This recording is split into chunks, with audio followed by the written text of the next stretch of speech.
பிர்லாஸ் பார்வை நேயர்களுக்கு அனைவருக்கும் உங்களை மீண்டும் சந்திப்பதில் மிக்க மகிழ்ச்சி அடைகிறேன். இன்றைக்கி புதுசாக ஒரு டிஷ் பார்க்க போகிறோம். அது என்ன அப்படின்னு பார்த்தீங்க அப்படின்னா, இன்றைக்கி பாத்திரம் கழுவுற பொடி, டிஷ்வாஷ் பவுடர் நிறைய இன்றைக்கி நம்ம மார்க்கெட்டில் வாங்கிட்டு இருக்கோம். அந்த ப்ராடக்ட்லாம் பார்த்தீங்க அப்படின்னா என்ன தான் இருந்தாலும் அதில் கெமிக்கல்ஸ் அதிகமாக சேர்ந்துருக்கு. திரும்ப நீங்கள் பாத்திரத்தை எத்தனை தடவை கழுவுனாலும் லேசான தொந்தரவுகள் அதில் இருக்க தான் செய்யுது. அந்த அதில் நம்ம சாப்பிடும்போதோ குடிக்கும்போதோ அதில் இருக்கிற கிருமிகள் நமக்கு உள்ளே நுழைய தான் செய்யுது. இதனால் நிறைய குடல் சம்மந்தப்பட்ட பிரச்சனைகள் வருது. நான் ஒரு அக்குபஞ்சர் தெரப்பியாக இருக்கேன். நானே நிறைய பேருக்கு பார்த்துருக்கேன். இதனால் சில தொந்தரவுகள் வந்ததெல்லாம். அதனால் நம்ம பழைய காலத்தில் பார்த்தீங்க அப்படின்னு சொன்னால் சாம்பல், கல்மாவு, கோலமாவு, மண், செம்மண் இந்த மாதிரி வச்சு தான் பாத்திரங்களை விளக்கிட்டு இருந்தாங்க. காலப்போக்கில் தான் ஒவ்வொன்றா மாறி நம்மகிட்ட வேறு புதுசாக இன்றைக்கி நிறைய மார்க்கெட்டில் கிடைக்கிற ப்ராடக்ட் ஆகிடுச்சு.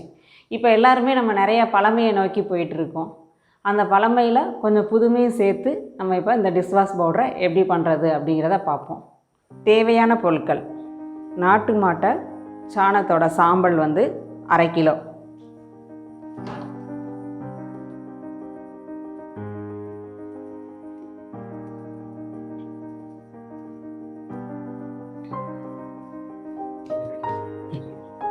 அடுத்ததாக பூந்தி கொட்டை பவுடர். இது நிறைய நாட்டு மருந்து கடைகளில் இது கிடைக்கும். இந்த பவுடர் பூந்தி கொட்டை பவுடரை ஒரு 50 கிராம் போடுறேன். இது எதுக்காக அப்படின்னா, நம்ம அழுக்கு எடுக்கிறதுக்கும் நுரை வர்றதுக்கும் இந்த பவுடர் பயன்படும். நீங்கள் மித்த பவுடரில் எதிர்பார்க்குற அளவு இதில் நுரை வராது.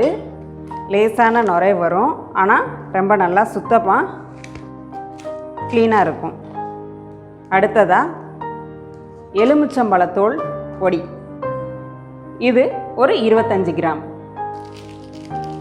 இதை போடும்போது எலுமிச்சம்பழத்தோட நீங்கள் நிறைய 100 எலுமிச்சம்பழத்தோட சக்தி அப்படின்லாம் பார்க்குறீங்களா, அதுபோல் எலுமிச்சம்பழம் அந்த பாத்திரத்தோட வாசனை, எலுமிச்ச வாசனையும் இருக்கும், அதனுடைய அழுக்கும் போகும், கிருமி நாசினியாகவும் பயன்படும். அடுத்ததாக இன்னும் கொஞ்சம் படிஞ்ச கரைகள்லாம் அதிகமாக எடுக்கிறதுக்காக வாஷிங் சோடா, சலவை பொடி அப்படின்னு சொல்லிட்டு நிறைய கடைகளில் விற்பாங்க. அதில் ஒரு 50 கிராம். இந்த 4 பொருளையும் சேர்த்து நல்லா கலந்துக்கிறோம்.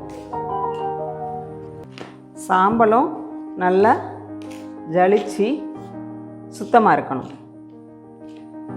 அப்போ தான் தேய்க்கும் போது பாத்திரத்தில் கிராச் ஆகாமல் இருக்கும். இதில் இன்னும் வாசமாக இருக்கணும்னு நினச்சிங்க அப்படின்னா உங்கள் வீட்டு தேவைக்கு வெற்றி வேர் பவுடரையும் சேர்த்து போட்டுக்கலாம்.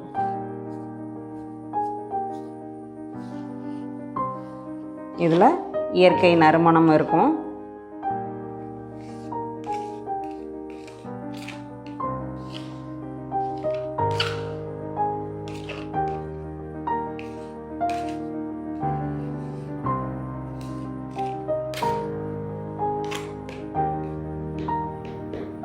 இவ்வளோதான், கலந்தாச்சு. இப்போ டிஷ்வாஷ் பவுட்ரு ரெடி. இதை நீங்கள் இன்றைக்கி செஞ்சு வச்சுட்டீங்க, மறுநாளே பயன்படுத்த ஆரம்பிச்சிடலாம். இப்போ இந்த பாத்திரத்தை நம்ம தயாரித்த பொடியை வச்சு விளக்கி காட்டுவோம்.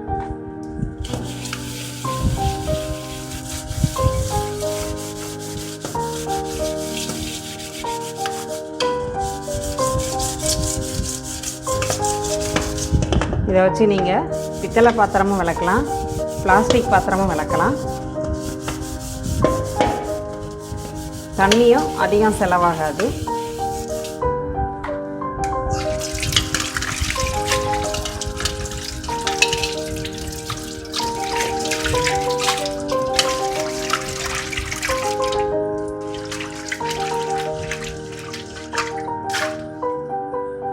இதை பயன்படுத்தி பார்க்கும்போது உங்களுடைய ரிசல்ட் என்ன அப்படிங்கிறத எங்களுக்கு கமெண்ட் பாக்ஸில் கொடுங்க. நன்றி.